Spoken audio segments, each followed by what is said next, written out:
અમરેલી લોકસભા બેઠકમાં ભાજપ દ્વારા કયા ઉમેદવારના નામની જાહેરાત કરવામાં આવશે તે અંગે અનેક પ્રકારની અટકળો ચાલતી હતી.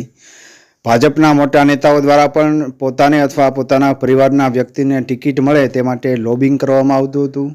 તેના કાર્યકરો દ્વારા પણ ટિકિટ મળવાના દાવાઓ કરવામાં આવતા હતા. પરંતુ ભાજપ દ્વારા લાંબી પ્રતીક્ષાના અંતે એક નવા ચહેરાની ભાજપના ઉમેદવાર તરીકે જાહેરાત કરવામાં આવી છે. અમરેલીમાં ભાજપ દ્વારા જે ઉમેદવારને ટિકિટ આપવામાં આવી છે તે ભરતભાઈ સુતરિયા કોણ છે તે અંગે માહિતી મેળવીએ. ભરતભાઈ મનુભાઈ સુતરિયા 53 વર્ષની વયના છે. લેવા પટેલ જ્ઞાતિમાંથી આવે છે. અમરેલી જિલ્લામાં લાઠી તાલુકાના ઝરખિયા ગામના વતની છે અને હાલમાં અમરેલી જિલ્લા પંચાયતના પ્રમુખ તરીકે છેલ્લા 6 મહિનાથી ફરજ બજાવે છે. ભરતભાઈ સુતરિયા એક ખેડૂત પરિવારમાંથી આવે છે અને તેમણે 10 ધોરણ સુધી અભ્યાસ કરેલો છે. અમરેલી જિલ્લા પંચાયતમાં ભાજપના શાસનમાં અગાઉના પ્રમુખનો કાર્યકાળ ઘણો જ વિવાદિત રહ્યા બાદ જ્યારથી અમરેલી જિલ્લા પંચાયતના પ્રમુખ તરીકે ભરતભાઈ સુતરિયાએ સુકાન સંભાળ્યું હતું ત્યારથી અનેક સકારાત્મક ફેરફારો તેમના દ્વારા કરવામાં આવ્યા છે અને તેમણે લોકોમાં ભારે લોકચાહના પણ મેળવી છે.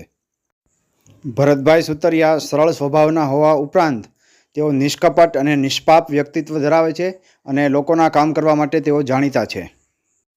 અમરેલી જિલ્લા પંચાયતમાં પ્રમુખ તરીકે 6 મહિનાના કાર્યકાળ દરમિયાન નિયમિત રીતે તેમની હાજરી જિલ્લા પંચાયતમાં તેમની ઓફિસમાં રહી છે. આ ઉપરાંત મીડિયામાં ખોટો પ્રચાર કરવાના બદલે પોતાની કામગીરી દ્વારા તેમણે જિલ્લા પંચાયતના સદસ્યો, અધિકારીઓ, સરપંચો અને લોકોના દિલ જીતી લીધા હતા.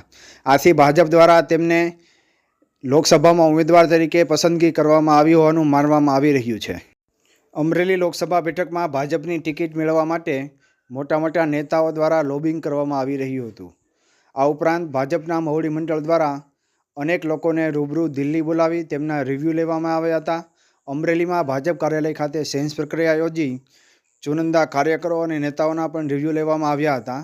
ત્યાર પછી મનોમંથનના અંતે અમરેલી જિલ્લા પંચાયતના પ્રમુખ ભરતભાઈ સુતરિયાને અમરેલી લોકસભાના ઉમેદવાર તરીકે ભાજપ દ્વારા જાહેરાત કરવામાં આવી છે.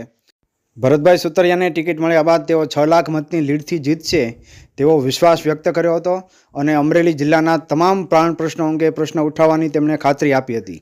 રિપોર્ટિંગ બાય યોગેશ કવિશ્વર, શાશ્વત સંદેશ ન્યૂઝ.